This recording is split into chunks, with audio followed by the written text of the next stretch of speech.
Greetings, old school magic players, and welcome to the Four Horsemen.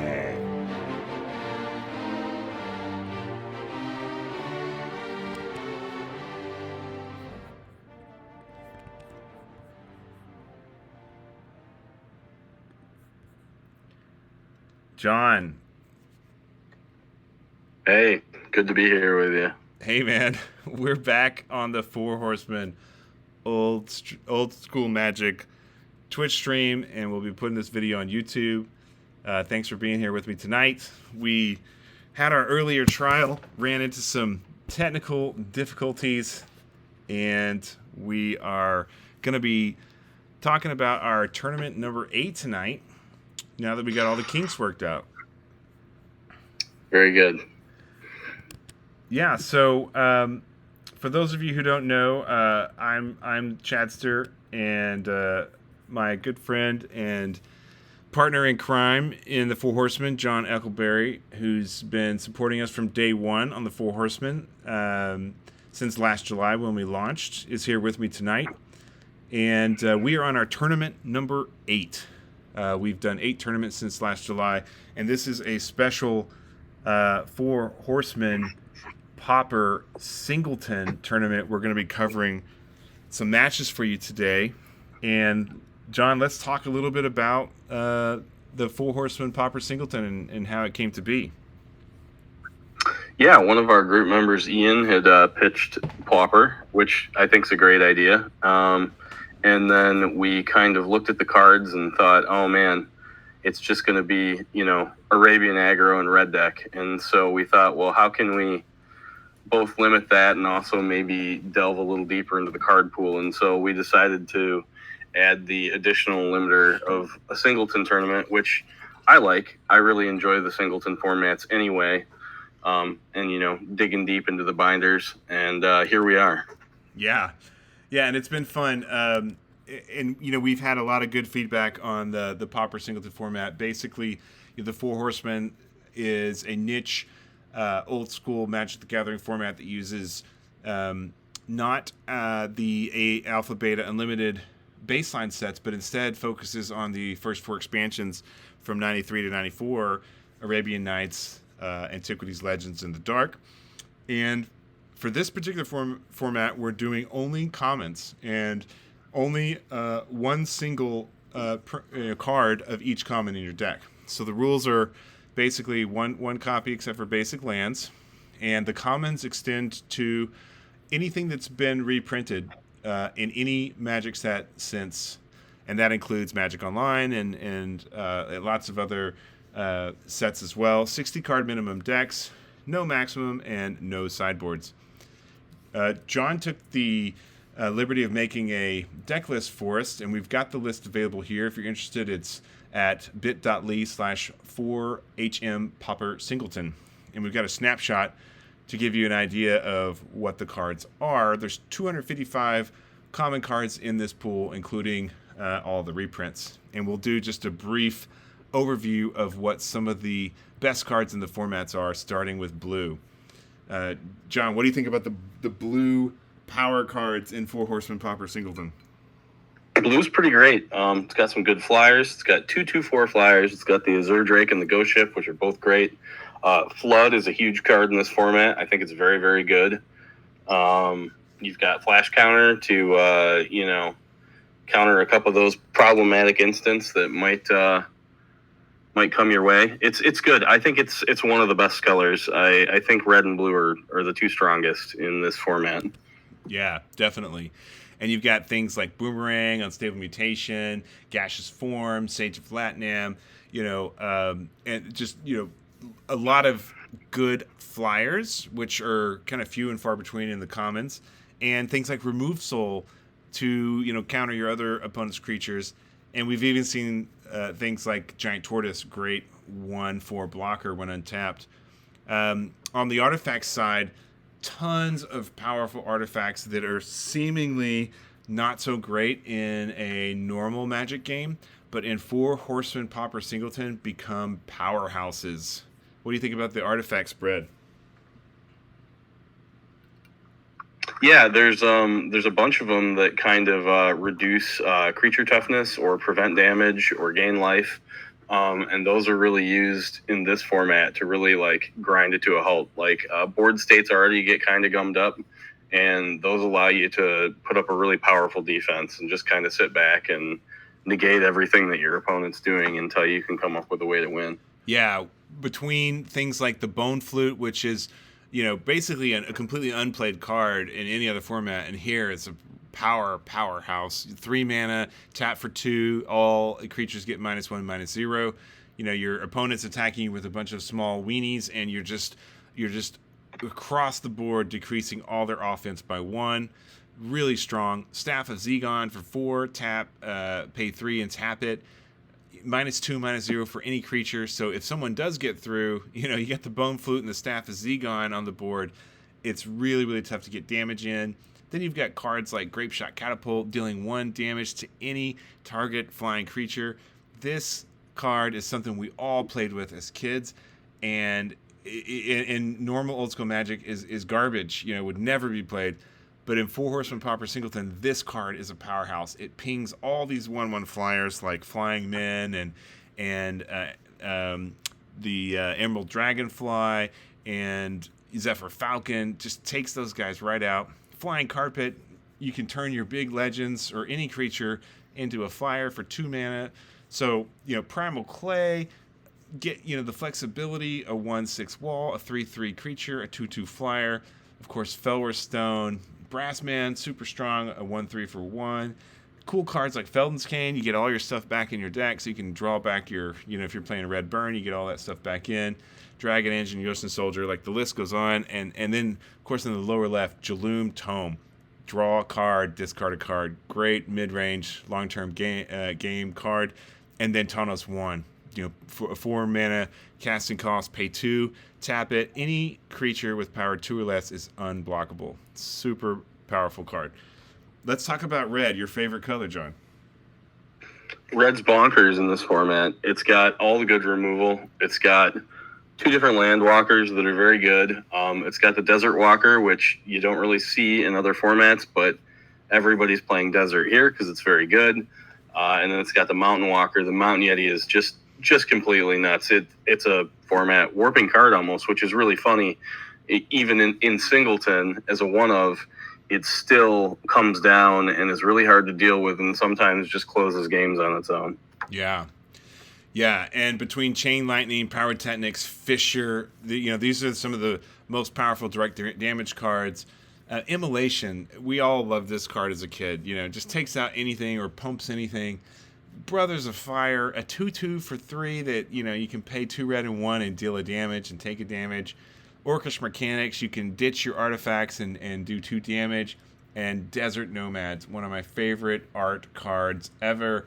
Never sees any play in any other format, but you see it here in Four Horsemen Singleton Pauper because everyone's playing a desert, and eventually, you're going to be able to walk those guys with these 2/2 Desert Nomads. And then we've got Mountain Yeti. As we've discussed, this card, if it comes down, it's in your opponent's running mountains, it's basically game over. Unless they get a Chain Lightning or a Pyrotechnics or a Fissure. Bloodlust, you can take out basically any creature. Fire Drake flies. The Rook Egg, it's so powerful. The ever popular Kurd Ape and the Atog. Just so many powerful red cards. Then there's green. You ran green, right, John? Yeah, I ran everything in the top row on the graphic there, and then the wolves from the bottom. Yeah, it's good. Green's solid. It's got some big guys. It's got a few little tricks. Wailuli Wolf is really nice for messing up combat math and, pumping flyers and whatever you need them to do. Green's pretty solid. Yeah, really solid color.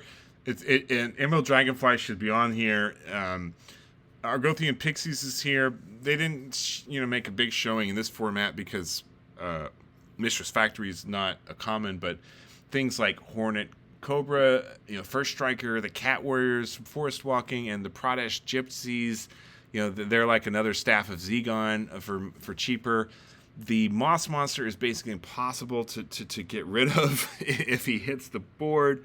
Moss Monster never sees play in any format, and here he is a boss. A really, really powerful card.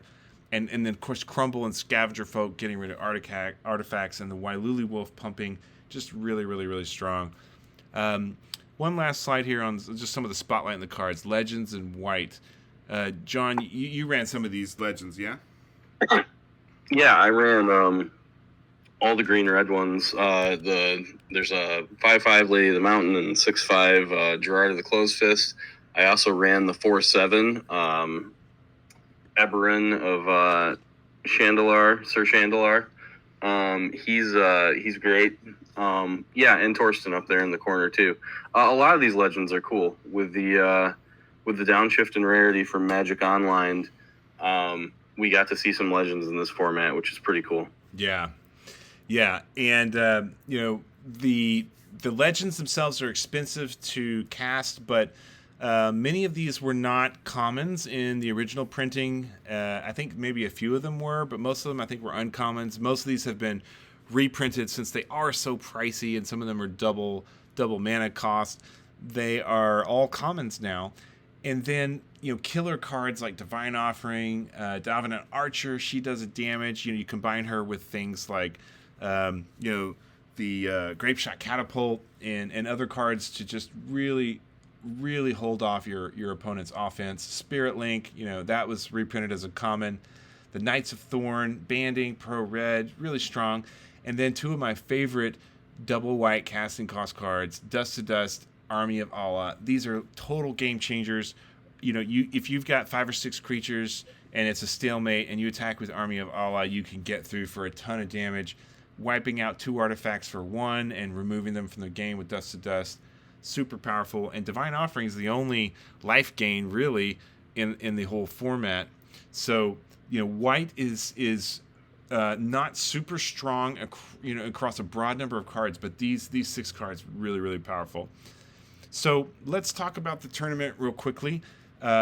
We had 11 folks playing in tournament number 8, and you see the group standings here. We had 3 groups where opponents were grouped this tournament, and the trophy symbols here signify the winners of each group. So Peter won Group A, Luke won Group B, and Jeff won Group C, and they were all undefeated. And then Mark squeezed in 4th place, followed by Mike, John, Daniel, and Ben. That makes up the top 8. And we're going to be covering the top 8 matches for the quarterfinals. This is what the brackets ended up shaping up to be. Peter versus Ben, Mark versus Mike, Luke versus John, and Jeff versus Daniel. And let's get into some of the brackets here. We are first going to cover just an overview of the match of Luke versus John. Unfortunately, John, you tried to record this match, but there was some kind of glitch or mishap, and you ended up not getting the recording, right? Yeah, we didn't get that one, but unfortunately, I guess, it was not a super exciting game, so we will just cover that one quickly here, and then we'll move on to the match with Mark and Mike. Yeah. So we'll just do a quick review of that match, and then we're going to dive into the Mark versus Mike match. So for your match versus Luke was running a red-blue ATOG aggro deck. You were running red, white, green mid-range. And let's take a look at Luke's deck here. What do you think about Luke's build? It's great. I mean, he took the 2 strongest colors, and he decided to not worry about splashing a 3rd color. He just stuck with the consistency. You do miss out on playing any legends this way, but I don't think it really matters. It kept his deck really low to the ground and aggressive, and he's just playing all the best cards. I don't really have much to say about his deck other than this is probably the deck that might even win the whole thing. This might go the whole way. I really like it a lot.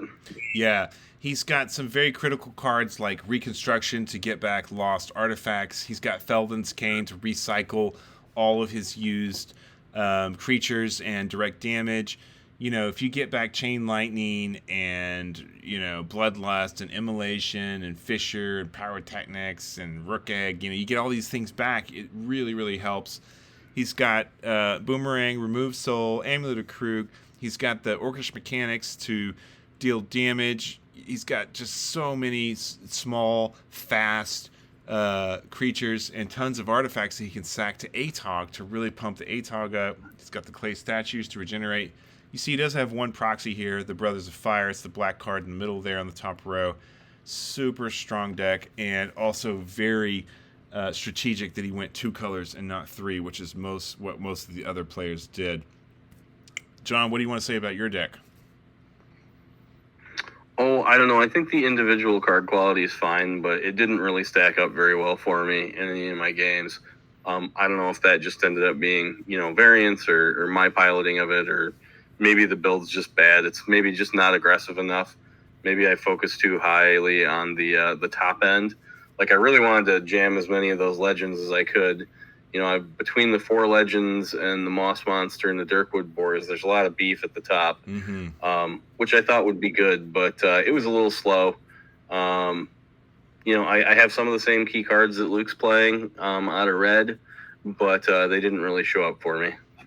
Yeah, I like your build. I like the fact you've got, when you have red, white, green, you have all of the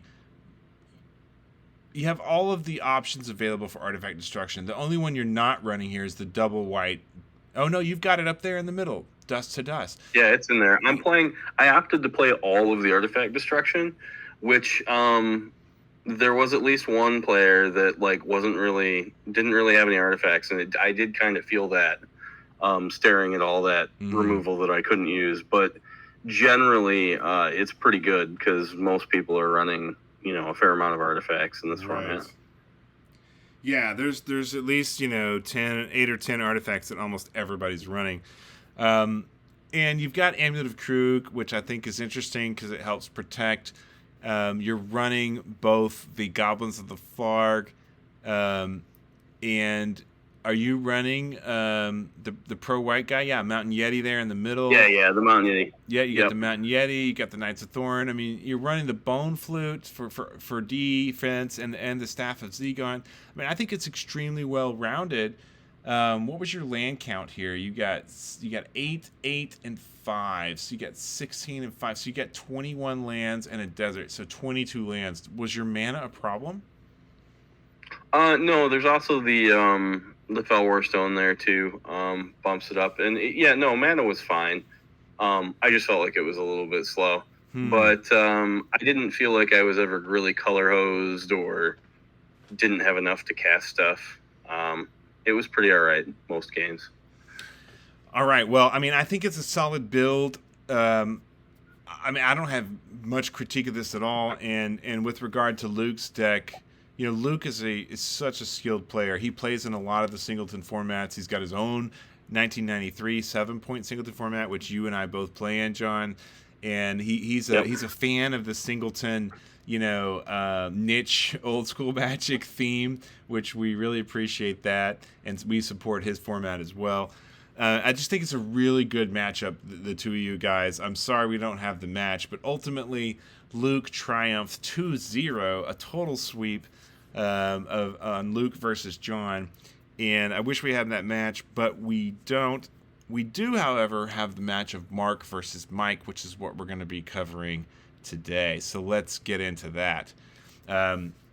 Just a quick overview. This is going to be a 4-color aggro deck on Mark's side versus Mike Clement's blue, red, black mid-range deck. And John recorded this match for us while I was out of town, and we're going to be covering that today. Let's do a quick deck tech review on Mark Griffith's 4-color aggro. John, what do you think about Mark's deck?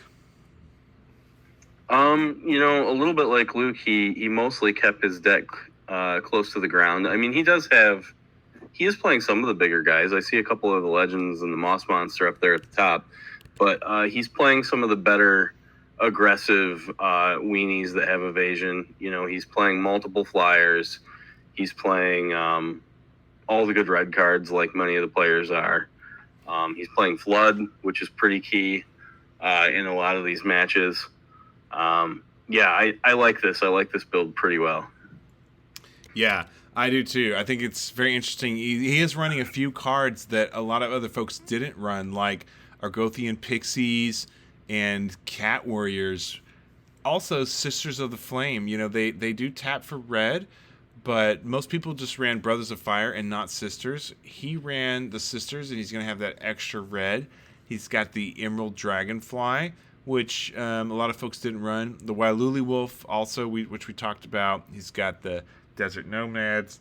He's got the 2 Legends. There's the Sir Chandalar, which I missed on the Legends overview. I needed to include him and forgot him. A lot of the key cards we showcased, including the Flying Carpet, Jaloom Tome, Grapeshot Catapult. He's got all the red cards we covered. Just really, really strong, very good. But 4 colors can be tricky, so I would wonder if he would run into some color challenges. On his mana base, 8 islands, 8 mountains, 7 forests, and 1 plains and a desert. Really interesting choice. Only 1 plains. So he's got the Spirit Link and the Divine Offering that he basically can't use unless he's got that 1 plains.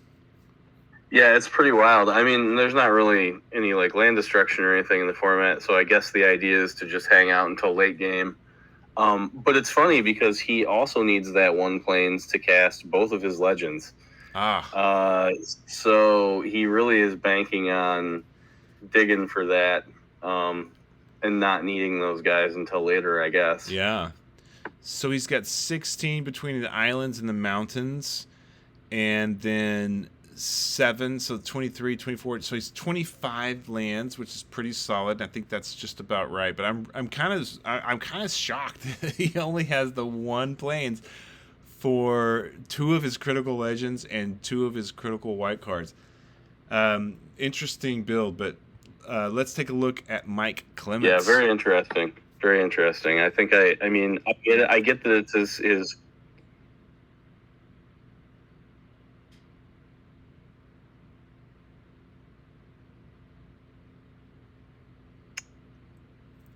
John, you still there? Your screen is frozen for me. I'm still seeing Mark's deck, but I can still hear you. Okay. Yeah, let me just refresh here.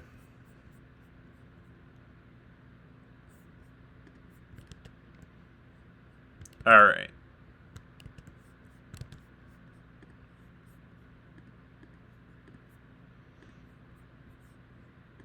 All right, John. Can you see my screen now? I can. Okay, cool.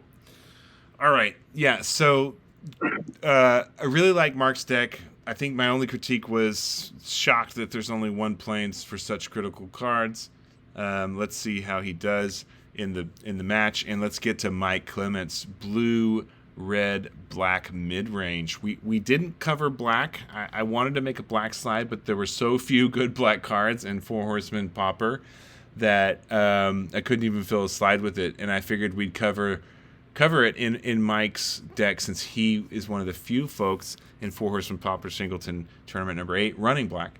He's got the Evil Eye of Orms Begone, which is a 5 casting cost creature. It's a 3/6, can only be blocked by artifact creatures. Urg Raiders, 2/3 for 2, fantastic card. Bog Imp, a 1/1 flyer for 2. Ashes to Ashes, fantastic card. 2 black, 1 sorcery. Removes 2 creatures from the game. You take 5 damage. The 1/1 Stone Throwing Devil, first strikes, awesome card. The Lost Soul, which is I think it's a 2/2 Swamp Walk. Oubliette, which is 2/1 Swamp Walker. Oh, yeah. 2/1 Swamp Walker. Oubliette, enchant creature, 2 black, 1, removes the creature from the game. Walking Dead is basically a Dread Skeleton, a 1/1 regenerator, and the all-powerful Kumbaj Witches, a 1/3 for 2 black that you can tap to do 1 damage to any target, and your opponent can do 1 damage to any target you have. These are probably the 8 most powerful black cards in the format, and Mike is one of the few folks who ran black. So, John, what do you think about Mike's build? Yeah, I mean, he also ran red and blue, which I think are the two dominant colors, and then by running black, he got access to the alternate legends that not many people played since they didn't play black. So he has those at the bottom there. I do think his black card selection is good. There's a couple other interesting black cards. I just didn't feel like the parts were, added up to a good enough whole to play black. I mean, you can pair it with something, but making the room in your deck for it seemed not quite good enough to me. But looking at some of these, I mean, that is good removal between Ashes to Ashes and Oubliette. That's some pretty solid removal. And Mike had told me after the match that Evil Eye was a card that he just really wanted to give a shot. Can only be blocked by walls, and it's unblockable otherwise. It can only attack on its own, though. So if you get the Evil Eye out, you can't attack with anything else, which is kind of interesting. But kind of like the Mountain Walker, maybe you can just drop it and close the game. If they're not playing walls, you might be able to just go all the way with that card. So kind of interesting to see that get played. Yeah, and he's running, almost all the red and blue and artifact cards that we called out in the powerhouses. We should note that Detonate is not a common. Mike put the Detonate in his deck. It's not in our list. It's not on the Four Horsemen Pauper Singleton spreadsheet. So technically speaking, Mike's running an illegal card, and that will disqualify him. It was an accident. It was unintentional on his part. He thought it was a common, and it's not. So I mean, that right there would kind of disqualify him anyway. But if we just kind of set that aside, his deck is very interesting, and I'm curious to see how the match goes. I think we're ready to get into the match, John, yeah? Let's do it. Okay, so I'm going to switch over to sharing the match for us. You see this okay, John? Looks good. All right. And I'm going to switch over on my streaming to transition to it. Okay. And let's get this match on the road. We're gonna play this at 1.5x the speed, just to kind of speed up the match a little bit and make it easier to commentate on. John, you still with me? I'm with you. All right. 1 second, and we'll get this going.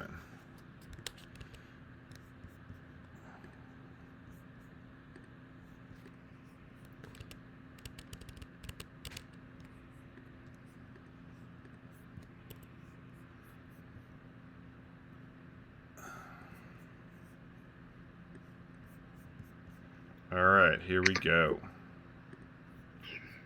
So Mark is one of our players that has come to us, much like Peter and some of the others that, didn't play Magic for like 20 years and just had fond memories of, the early days in the 90s when he played, and now he's just coming back to the game again. Mike is really interesting. He plays some of the other formats. He's one of the brains behind Fallen Empires 40, which is a format that I really enjoy. So that's worth checking out.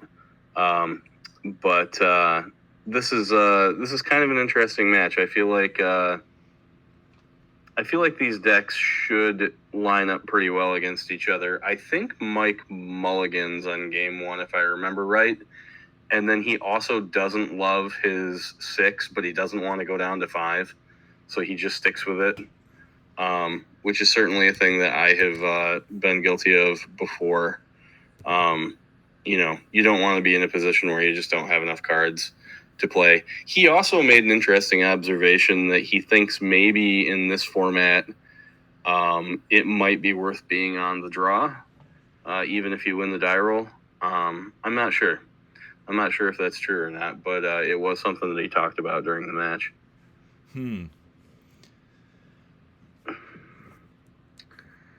So John, I'm checking So out. one of the things I noticed about this format too, just in general, John, I'm just checking out the Twitch stream to see how it's going. It looks pretty choppy on the on the Twitch stream. You can. That's rough. Yeah, I think what's happening is I'm dropping frames because of my upload speed. Okay. But you can definitely see what's going on. Like it's just dropping frames. I think it'll be fine. Let's just continue. Yeah, we'll just finish it anyway. I mean, might not be worth keeping, but it's a good experiment to see what happens. So anyway, one of the things that I was saying is part of this format that I've noticed is it is pretty unforgiving if one player stumbles early and the other one hits cards on curve every turn. It's really hard to rebound because there's no board wipes. There's no way to really get back in the game. I guess a well-placed pyrotechnics maybe, but Mark hit his 1-drop and 2-drop. Mike didn't play anything until he played the Ocean Soldier, which Mark can just get rid of with his Scavenger Folk if he wants to. I do like the Ocean Soldier though. 1/4 vigilance is pretty good here. Yeah, and Mark starting off with Scavenger Folk and Wailuli Wolf first turn, second turn drops. That's pretty strong. But that's really critical. This shows the power of Ocean Soldier. Mark also hit all 3 of his colors. Oh yeah, getting the one planes, getting the one single plane. Is that the one planes or is that a forest? I think it's a forest. Oh, is that a forest? He casts the. It's really hard to tell. Yeah, and it's interesting. Mike also hit 3 colors, so like both guys by turn 3 have 3 colors down on board. Right. Yeah. And with the Scavenger Folk, Mark can just for 1 green blow away that Ocean Soldier, and then Mike loses his blocker. Let's see what happens. Man, I had to do a double take there because even though you've got it running at 1.5, I thought the video was frozen because nothing was happening. But I guess there was just a lot of decision making being done there. Yeah, well, we know that Mark Griffin's. Yeah, we know that from feedback from the group that Mark Griffin's it takes a very long time on every one of his turns to make a decision on what to do. In fact, it's been a bit of a complaint from the community and from many members of the Four Horsemen. They don't want to wait 15 minutes for a turn. So yeah, we've sped it up, and you can see here that there's still a lot of delay in the decision making. Okay, so Mark drops another mountain. So he's got a forest, 2 mountains, and an island. Yep, he taps the forest to blow up the Ocean Soldier. Now he can get in with the Wailuli Wolf. And he does 2 mountains and an island, and there's the desert walking desert nomads.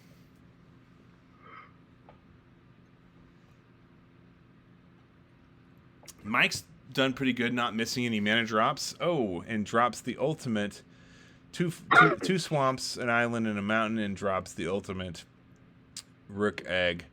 Huge blocker. Rook Egg is very good. Huge blocker.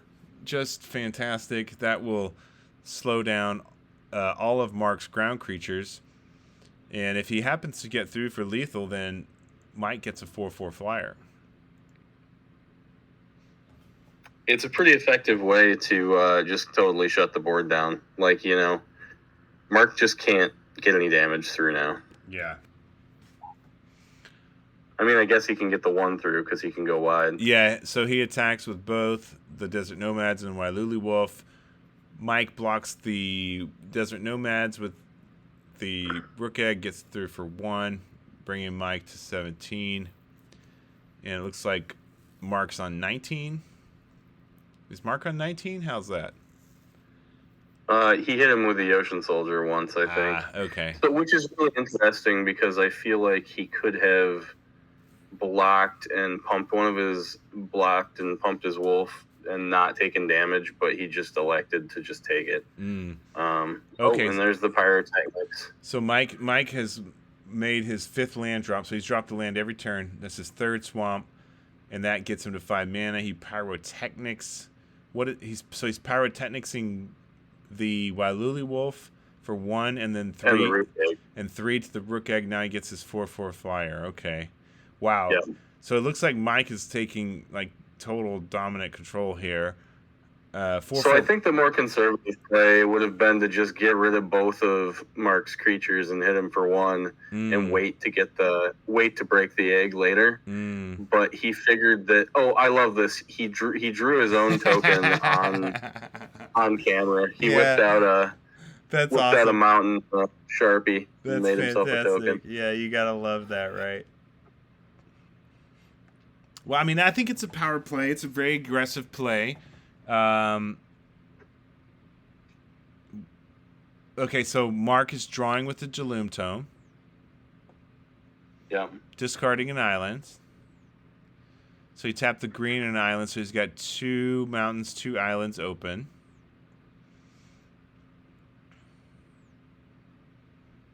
Immolation. And Chain Lightning. Oh my god. A 2-for-1. Holy crap. Okay, yeah. Wow. So he did Immolation and Chain Lightning to get rid of the Rook Egg and then hit in with the Desert Nomads for 2, bringing Mike to 15. Brutal. It's pretty brutal. I mean, he did have to spend 2 cards to do it, 2 good cards, but at the same time, it really negated Mike's power play. Oh, and there's an Immolation of Mike's own to kill the Nomads. To get rid of the Nomads. Okay, wow, yeah, but that was like Mike basically had the game in lockdown, and Mark came out with a 2-for-1 combo to just totally reset. That's really impressive. Okay, the Jaloom Tome's doing a lot of work here. So, he drew 1. Did he discard? Where's his discard? I actually have to remind him to discard here. He did not. He takes a really long time thinking about what he's going to do. Yeah. And then I actually ended up having to turn my mic on and say, hey, you need to discard before you go forward. Yeah, he's that's not legal what he's doing here, because he played an island and a Mountain Yeti, and he has to discard to the Jaloom Tome, which he did not do. Oh, that's an illegal move right there. Wow. Okay. So it's funny. I wonder if when I told him to discard, maybe that's a later instance. So maybe it happened more than once in this game. Yeah. And if that's the case, this game needs to be scrubbed. Yeah, I mean that's an illegal move right there. He basically he drew with the Tome, then he played an island, then he played a Mountain Yeti, and he never discarded, because you could see the Desert Nomads is on his graveyard. So yeah, we're gonna have to talk to him about this. And Mike didn't catch it, so I don't know what's the rules for that. Well, a judge would say that since neither player caught it, I guess you'd have to make a judgment about whether you feel like Mark did it on purpose, which I don't think he did. So probably since neither player caught it, you just have to let it go. But let's watch now really closely and see if that happens again. Because I know there is an instance where he drew and didn't discard, and I had to remind him to discard. And it clearly wasn't that one, because he didn't discard a card that time. But there's another one coming up where he also was not going to discard, and I stepped in and said, hey, you need to discard a card. Well, okay, so let's continue on here and see what happens. So we have seen a nice beefy legend hit. Oh yeah, so Mike played the what is that? The Sir, what's that card's name? Savitri Scarzam. It's just a craw worm basically, but it's black and blue. A 6/4, right? Yeah. Yeah. Well, that's pretty powerful. And then Mark has the Mountain Yeti, the 3/3 Mountain Walker, so he can get right through since Mike has the single mountain over there. Yeah.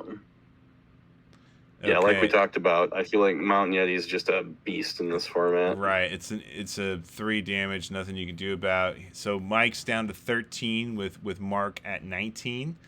And wow, now Mark drops the Flood. He is playing Flood.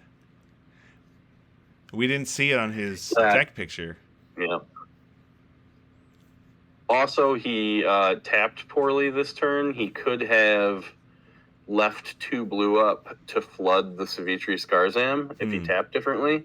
Mm-hmm. And then he realizes that he tapped poorly, and he spends a few minutes kind of lamenting the fact that he made a mistake. Yeah. Which is, is what it is. And he ends up just taking 6 next turn from the legend just because he forgot to be able to flood it. But it doesn't end up making a difference. But okay, so he drops the Pixies. He plays the Pixies, I guess, as a blocker. You would think you might want to discard the Pixies for the Tome, but I guess he already used the Tome. Did he use the Tome again this turn? He did. Well, it's tapped. So he used the Tome again this turn and did not discard this turn either. Well, let's see. He played Pixies for 2. Okay, let me rewind. Let me rewind it a little bit. Yeah. All right, here we go. So now he's using the Tome again.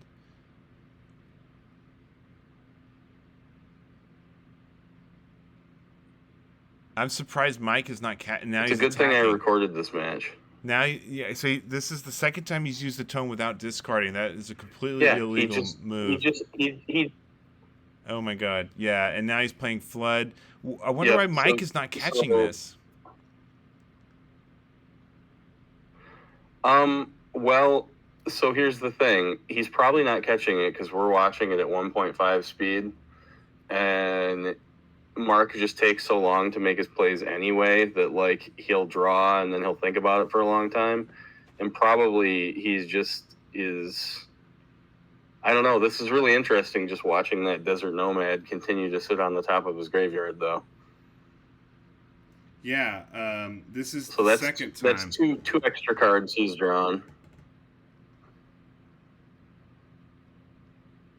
I can't believe that I didn't catch that when I was watching the match.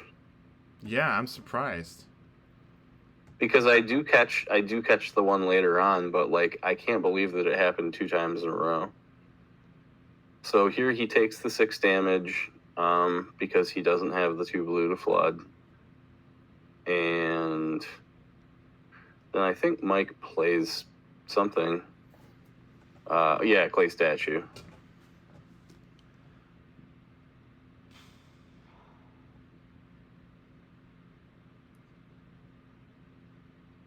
I mean, Mike is a very experienced and seasoned old school Magic player, and you're not a noob either, and nobody's catching this. That Mark is just Jaloom Toming and never discarding. It's funny because he did the first time. He discarded a card the first time he used it. But this is really wow. Well, I mean, I'm sure he'll use it against turn. We'll see if he does anything. We'll see if this is the turn where I unmute myself and remind him.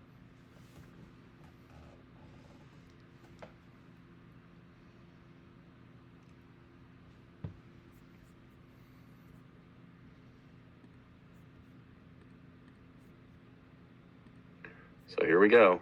Draw a card. Takes a look at his hand for a long time. I unmute myself there and say, hey, you need to discard a card. And he's like, oh, yeah, I do. Oh, my gosh. And so now he's looking at his hand, deciding what he wants to discard. So whatever he has in his hands right now, it should be -3. Yeah, and he discards Grape Shot Catapult when I press him to discard a card. Uh-oh. So he wouldn't have discarded there either, had I not reminded him. Mm-hmm. And I can't believe that he could do it 3 times in a row without Mike noticing. Yeah, I'm just in shock over here. like how is Mike not seeing this, and how are you not seeing it? But I mean, clearly, this is disqualified. Like, we're going to have to give the win to Mike and disqualify Mark. Oh my god! Or maybe we could have them replay the match. Or they can replay the match, I guess. But like, I don't love that. I don't love that that there were 3 different instances where he was just going to draw and not discard. One time is one thing, but multiple times makes it feel a lot more intentional.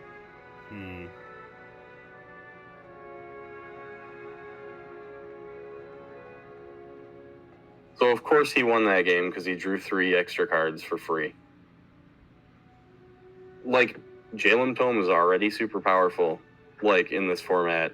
In fact, Mike called it the Black Lotus of the format. Like, it's kind of, it is the card that, if you have access to, everybody's going to play it. But, like, it's not a Jam Day Tome. You don't get to just have a card.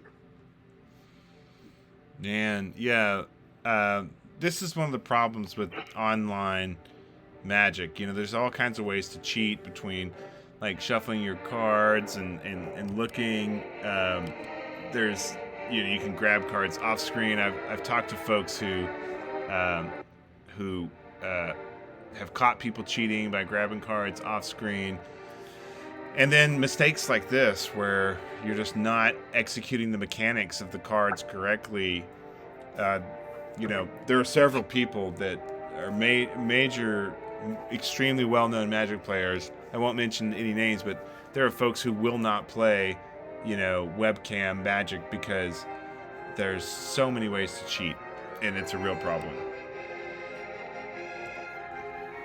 Yeah, that's too bad. I feel like anybody playing in these super niche formats is not, they don't have anything to prove. They're not really here to win. They're here to have fun. Yeah, that's so true. Shouldn't be too much cheating going on, but it is a little disheartening.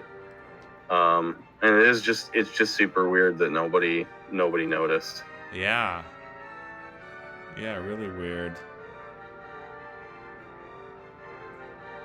I mean, I definitely I got up and walked into the other room a couple of times. My wife had a show on, and so I was kind of multitasking since I wasn't playing, but that seemed really, I don't know, it almost seemed deliberate, but I mean, I feel like you could almost speed it up to 2 times. Right. Yeah, I think I should speed it up. And we would be fine. Let's see if it happens again in this game.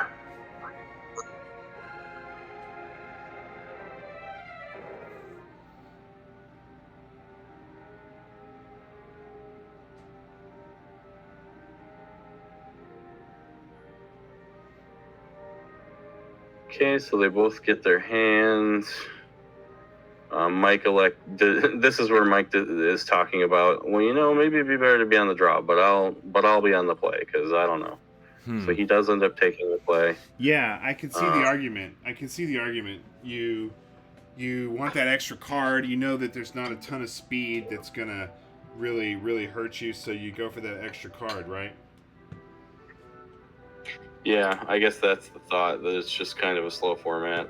But, I mean, there are a lot of weenies, and people are playing some of them. It's funny, we really rubber banded. When we played, I started out with a weenie deck, and then I just felt like it was really easy for them to get killed, and I kind of came around to a build that had a lot less weenies in it. But let's see here. So we've got a swamp on one side, mountain on the other. Good old Bog Imp. Love it. Yeah. Second turn Bog Imp. 1/1 flyer. Black. In the air.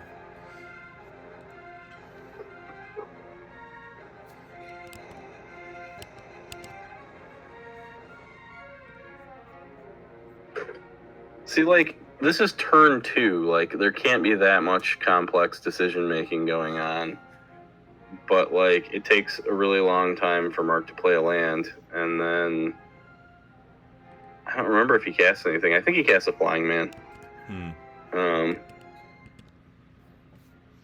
Which, you know, that doesn't seem like something that would take a long time to decide to do. Right. But... Yeah, we've had a lot of players, you know, contact, you know, you and me both, mentioning that certain players, Mark in particular, taking really long time frames is hurting the game, and it really makes playing challenging and difficult. I've even had some people tell me that they'd rather just like concede, or they end up playing badly to lose on purpose because they just want the game to be over when it lasts, you know, 3 or 4 hours. So we really need players to play at a reasonable speed.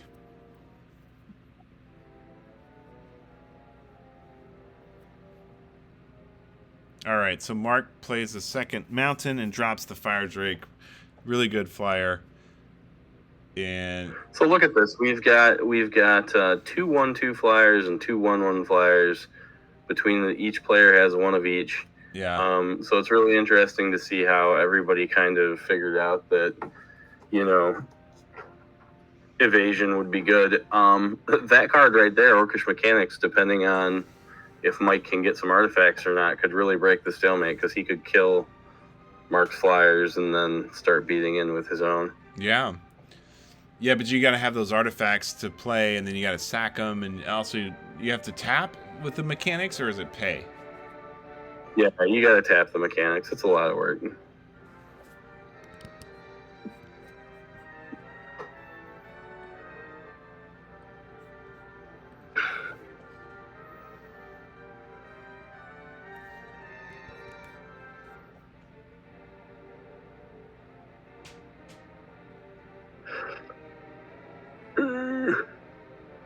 All right, so Mark drops his third mountain,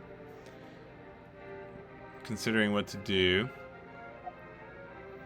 So we're running this at 2.5x right now on the speed.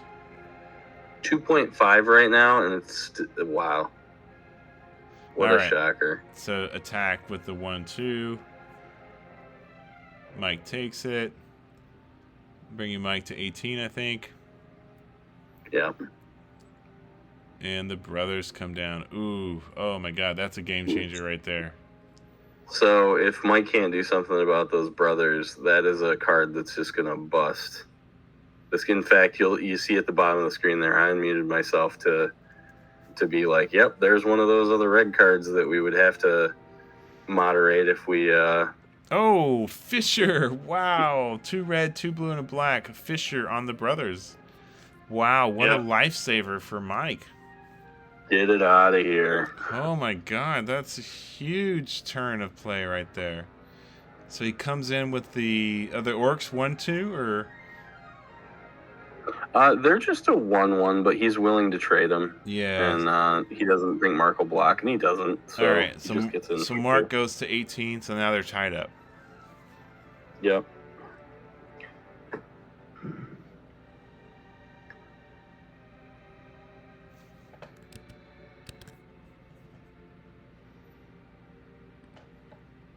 There's a forest, so now he's got his 3 primary colors, just doesn't have that lone plains, no big deal.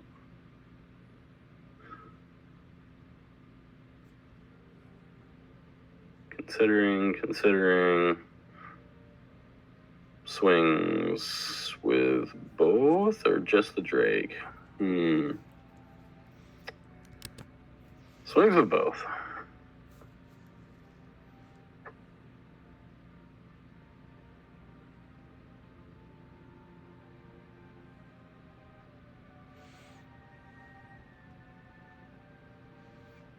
Okay, so that drops Mike to 14. Because Mark has pumped the Drake. So it gets in for 3. And wow, the Grape Shot Catapult for 4. Yeah. So this is one of those game changing cards that is it makes all your 1/1 flyers super vulnerable. You know, I was kind of burnt out on the format by the time we got to the end of the tournament, but watching these videos kind of makes me want to play it again. Yeah. Oh, okay. So he was so about this is so sad because he's gonna just kill his. He's gonna start picking off his flyers. Yeah. Well, he can't. I guess he can only kill the Bog Imp, right? Yeah. He can't get the Bog Imp right now because the Bog Imp, because the Grape Shot has so many sickness, right and the Bird Maidens are 1/2, so he's not gonna be able to kill them. Oh, and here's the blue mana draw, the blue sack artifacts draw guy. What's that guy called? The Sage of Latnam. Sage of Latnam. So I like that card, but it's funny. Mike now has the Sage and the mechanics down, and they're fighting over whatever artifact he draws, right? Do you want the damage or do you want to draw a card? Yeah, that's right. Okay, so Mark, I think, is still in command and control here. He's up to 6 mana now, 2 forests, 3 mountains, and an island. I wonder if he's holding any cards that cost white and not able to play them. I mean, yeah, that's a good question. He does have 4 white cards in his deck and only 1 plains, so. Okay, so he's tapping for 5. The Pyrotechnics. Ugh, oh my god. Brutal. Holy shit. Okay, so he can take out the birds and the Bog Imp. That's 3, and he can do 2. That's 1 more damage, so he can do 1 more to Mike. And the mechanics. Yeah. Just wipe his whole board except for the Sage. Oh my god. And then just attack with everything.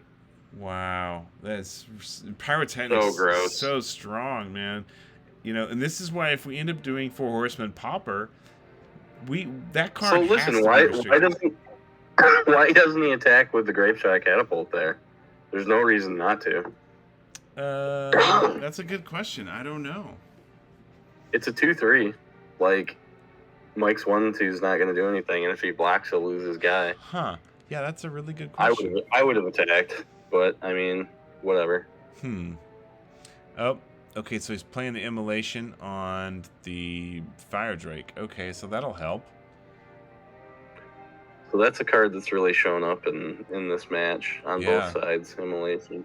Yeah, Immolation. +2, -2 for 1 red. Really strong.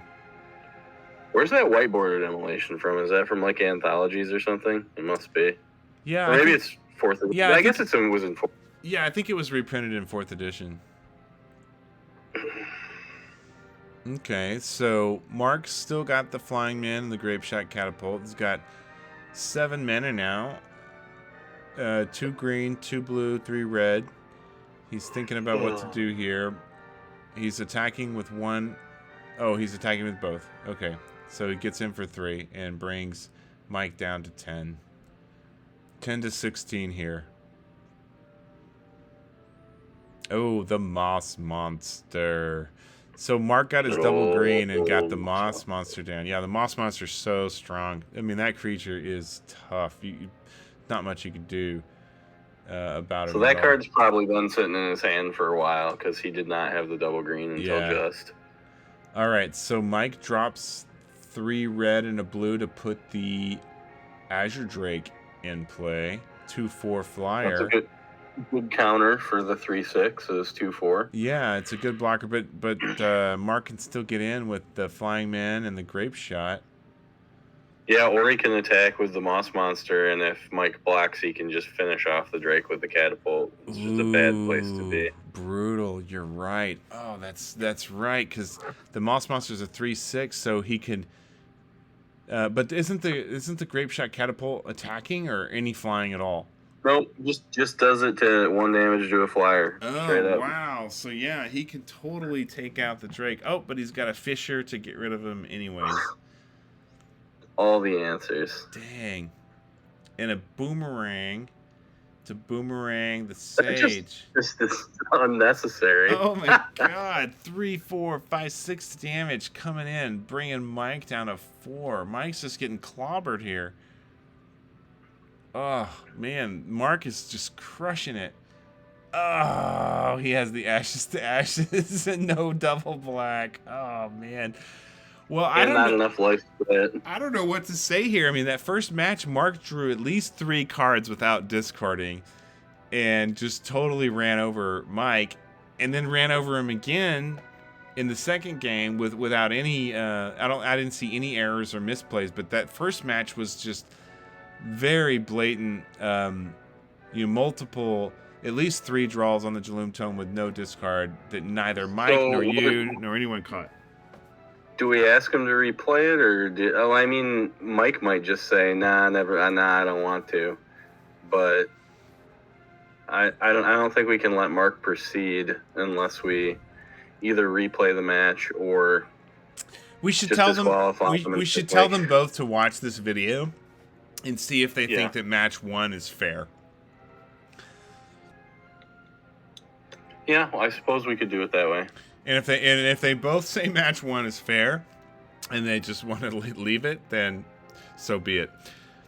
If anyone doesn't think match 1 is fair, we should probably replay this. I can throw up the raw video too, just for them to look at. If you want me to shoot them a link, I could just throw it up on my YouTube.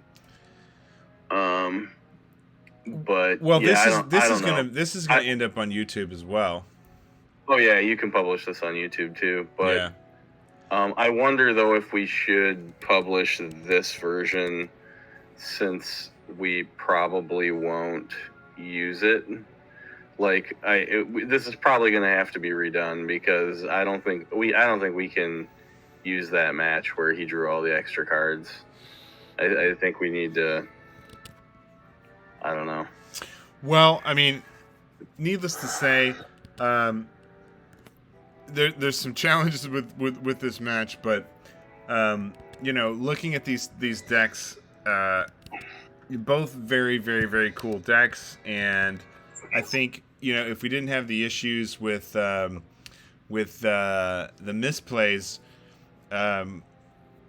we'd be just moving forward. But yeah, I think we need to talk to Mike, we need to talk to Mark, we need to point these out and see what happens. But let's talk about where we're heading next. So we've still got Peter and Benjamin, who are going to be facing off in the quarterfinals. I believe they're playing tomorrow. And Jeff and Daniel also playing tomorrow. We need to record those matches. Maybe you and I can tag team that. We can each record one. Sure. And then from there, we'll be going on to the semifinals. And interesting match.